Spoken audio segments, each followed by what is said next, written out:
Hello students, I am Shivendra Goswami. आज से हम एक नई सीरीज शुरू करने जा रहे हैं जिसमें हम कैलकुलस को पढ़ने वाले हैं। इस टॉपिक के अंदर हम लिमिट ऑफ अ फंक्शन को पढ़ेंगे, कॉन्टिन्यूटी पढ़ेंगे, डिफरेंशियबिलिटी पढ़ेंगे। तो इस सीरीज को हम शुरू करेंगे लिमिट ऑफ अ फंक्शन से। लिमिट ऑफ अ फंक्शन वैसे तो एक छोटा टॉपिक है, लेकिन इसके अंदर पूरा फाउंडेशन छुपा है कैलकुलस का। तो जब तक हमें लिमिट समझ नहीं आएगी, हम कॉन्टिन्यूटी और डिफरेंशियबिलिटी को भी नहीं समझ पाएंगे। तो चलिए स्टार्ट करते हैं लिमिट ऑफ अ फंक्शन से। तो सबसे पहले एक फंक्शन एज्यूम कर लेते हैं, f from a set to another set b. ठीक है। फंक्शन की डेफिनेशन अपने आप में ये बोलती है कि ए के हर एक एलिमेंट के लिए हमारे पास बी में एक यूनिक एलिमेंट मिलेगा। इसको लिखते हैं, for each x belongs to a there exists a unique element. का नाम वाई रख लेते हैं, y belongs to b such that f of x is equal to y. इसका मतलब ये है कि अगर हम एफ को फंक्शन बोल रहे हैं ए से बी पर, तो इसका मतलब ये है कि ए के हर एक एलिमेंट के लिए हमारे पास एक यूनिक एलिमेंट मिलेगा बी में, सच दैट एफ ऑफ एक्स क्या हो जाएगा, वाई हो जाएगा। यानी कि जो एक्स की इमेज आएगी अंडर एफ, वो क्या आएगी, वाई आएगी। ठीक है। तो जैसे कि मान लेते हैं ये ए सेट है, ये बी सेट है, और ए से बी पर हमने एक रूल ऑफ करेस्पॉन्डेंस को डिफाइन किया एफ नाम से। तो ये जो रूल ऑफ करेस्पॉन्डेंस हमने डिफाइन किया है एफ, इसमें ए के हर एक एलिमेंट के लिए बी में एक यूनिक एलिमेंट हमको मिलता है। तब हम बोलेंगे कि एफ एक फंक्शन है। तो मान लेते हैं एक्स में कुछ एलिमेंट्स हैं, x one, x two, x three, x four, और इसी तरीके से बी में भी कुछ एलिमेंट्स हैं, y one, y two, y three and y four. ठीक है। तो फंक्शन की डेफिनेशन के हिसाब से ए के हर एक एलिमेंट के लिए बी में एक यूनिक एलिमेंट हमको मिलना चाहिए। तो मान लेते हैं कि एफ के अंडर एक्स वन की जो इमेज है वो कौन है, वो वाई वन है। ठीक है। यानी कि एफ ऑफ एक्स वन अगर हम करेंगे तो क्या आएगा आंसर, वाई वन आएगा। इसी तरीके से अगर हम एफ ऑफ एक्स टू करेंगे तो हमारे पास आएगा वाई टू। ठीक है। यानी कि एक्स टू की इमेज कौन होगी, y two. Similarly x three की इमेज वाई थ्री, और एक्स फोर की इमेज वाई फोर। ऐसा हमने एज्यूम करा है। तो f of x three is equal to y three, और f of x four is equal to y four. तो यहाँ पर हमने देखा कि जो एक्स वन एलिमेंट है वो ए में बिलोंग करता है, और इस एलिमेंट की जो इमेज है, इमेज कौन होगी, एफ ऑफ एक्स वन, वो किस में बिलोंग करती है, वो बी में बिलोंग करती है। ठीक है। इसी तरीके से एक्स टू भी ए में बिलोंग करता है, और एफ ऑफ एक्स टू जो कि एक्स टू की इमेज है अंडर एफ, वो बिलोंग करती है बी में। Similarly x three comma x four भी ए में बिलोंग करते हैं, और एफ ऑफ एक्स थ्री और एफ ऑफ एक्स फोर ये दोनों किस में बिलोंग करते हैं, ये बी में बिलोंग करते हैं। ठीक है। यहाँ पर जो ए सेट है इसको हम डोमेन बोलते हैं, और ये जो बी सेट है इसको हम कोडोमेन बोलते हैं। तो इसका मतलब डोमेन के हर एक एलिमेंट के लिए कोडोमेन में कोई एक यूनिक एलिमेंट मिलना चाहिए, तभी हम उसको फंक्शन बोलेंगे।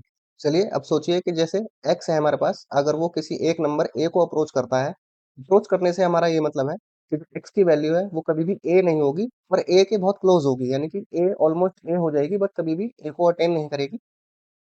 एक्स की वैल्यूज जो होंगी वो ए की तरफ बढ़ती चली जाएंगी। ठीक है। तो जब एक्स ए की तरफ अप्रोच करेगा, इस एक्स की जो इमेज होगी यानी कि एफ ऑफ एक्स, वो किस नंबर को अप्रोच करती है, मान लेते हैं कि वो एल को अप्रोच करती है। ठीक है। और एल एक फिक्स्ड पर्टिकुलर नंबर है, कोई भी नंबर आ सकता है। तो इसका मतलब ये है कि अगर एक्स किसी एक नंबर पर अप्रोच करता है, तो उसकी जो इमेजेस होंगी वो किस नंबर पर अप्रोच करेंगी, वही बताती हैं लिमिट ऑफ द फंक्शन। इसको हम मैथमेटिकली भी लिखते हैं, limit x approaches to a, f of x is equal to l. यानी कि जब एक्स ए की तरफ अप्रोच करेगा, तो जो एक्स की इमेजेस होंगी एफ ऑफ एक्स, वो अप्रोच करेंगी एल की तरफ, और इसी एल नंबर को हम इस फंक्शन की लिमिट बोलते हैं। तो सिंपल वर्ड्स में लिमिट बताती है कि फंक्शन किस वैल्यू के पास जा रहा है जब एक्स किसी एक पर्टिकुलर पॉइंट के पास जाएगा। ठीक। आई होप आपको ये समझ में आ गया होगा। इसको हम एक रियल लाइफ एग्जांपल से भी समझ सकते हैं, कि जैसे मान लेते हैं हम कोई कार ड्राइव कर रहे हैं, 40 किलोमीटर पर आवर उसकी स्पीड है, और आगे रेड लाइट है जहां पर हमको अपनी गाड़ी रोकनी है। तो हम क्या करेंगे, हम स्लोली स्लोली अपनी कार को रोकना शुरू करेंगे, ब्रेक लगाएंगे, और ऑलमोस्ट टेंड करेंगे कि वो उसकी जो स्पीड है वो जीरो की तरफ आ जाए। यानी कि जो इस कार की स्पीड होगी वो टेंड करेगी जीरो की तरफ। ठीक है। तो उस मोमेंट पे अगर हम पूछे कि जो कार की स्पीड है उसकी लिमिट क्या होगी, तो हम कहेंगे उस कार की स्पीड की जो लिमिट है वो किसको टेंड कर रही है, वो जीरो की तरफ टेंड कर रही है। तो यहाँ पर जो मेन पॉइंट है समझने वाला वो ये भी है कि यहाँ पर हम अप्रोचेस की बात कर रहे हैं कि व्हेन एक्स अप्रोचेस टू ए। तो यहाँ पर कभी भी जो है एक्स की वैल्यू है वो कभी भी ए नहीं होगी। और इसी तरीके से जो हम इसकी लिमिट निकाल रहे हैं एफ ऑफ एक्स की, कि जब x अप्रोच करेगा a को तो f ऑफ x किसको अप्रोच करेगा, वो l को अप्रोच करेगा। यानी कि कभी भी ऐसा नहीं होगा, यानी कि लिमिट के कॉन्सेप्ट में हम हमेशा अप्रोचेस की बात करते हैं कि जब x a की तरफ अप्रोच करेगा तो f ऑफ x किस नंबर की तरफ अप्रोच करेगा। तो यहाँ पर अप्रोचेस का गेम है। तो चलिए एक एग्जांपल देखते हैं इसका। Example number 1, limit x approaches to 2 x square plus 3। हमें बताना है कि जब x की वैल्यू 2 पर अप्रोच करेगी तो ये जो फंक्शन है वो किस वैल्यू पर अप्रोच करेगा। ठीक है, तो यहाँ पर हम क्या करेंगे, इस x की वैल्यू 2 को यहाँ पर पुट कर देंगे, तो ये आ जाएगा 2 स्क्वायर प्लस 3, और ये कितना हो जाएगा 4 plus 3 is equal to 7।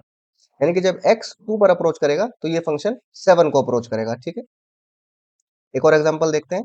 Example number 2, limit x approaches to 2 x square minus 4 upon x minus 2। तो हमें बताना है कि जब x 2 पर अप्रोच करेगा तो ये जो फंक्शन है x square minus 4 upon x minus 2 ये किस वैल्यू पर अप्रोच करेगा। ठीक है, तो जैसे हमने प्रीवियस एग्जांपल में x की वैल्यू 2 यहाँ पर पुट कर दी थी, पर यहाँ पर हम x की वैल्यू को 2 पुट नहीं कर सकते, क्योंकि अगर हम x की वैल्यू 2 यहाँ पर पुट करेंगे तो डिनोमिनेटर 0 हो जाएगा, और डिनोमिनेटर 0 का मतलब ये फंक्शन अनडिफाइंड हो जाएगा। तो इसका मतलब हमें कुछ और तरीका अपनाना पड़ेगा। तो चलिए इसके लिए हम इसको थोड़ा सिंप्लीफाई कर लेते हैं। पहले लिमिट x अप्रोचेस टू 2, और एक्स स्क्वायर माइनस 4 को हम क्या लिख सकते हैं, x प्लस 2 इंटू में x माइनस 2, क्योंकि ए स्क्वायर माइनस बी स्क्वायर का फॉर्मूला होता है ए प्लस बी इंटू ए माइनस बी, और ये अपॉन में आ जाएगा x माइनस का 2।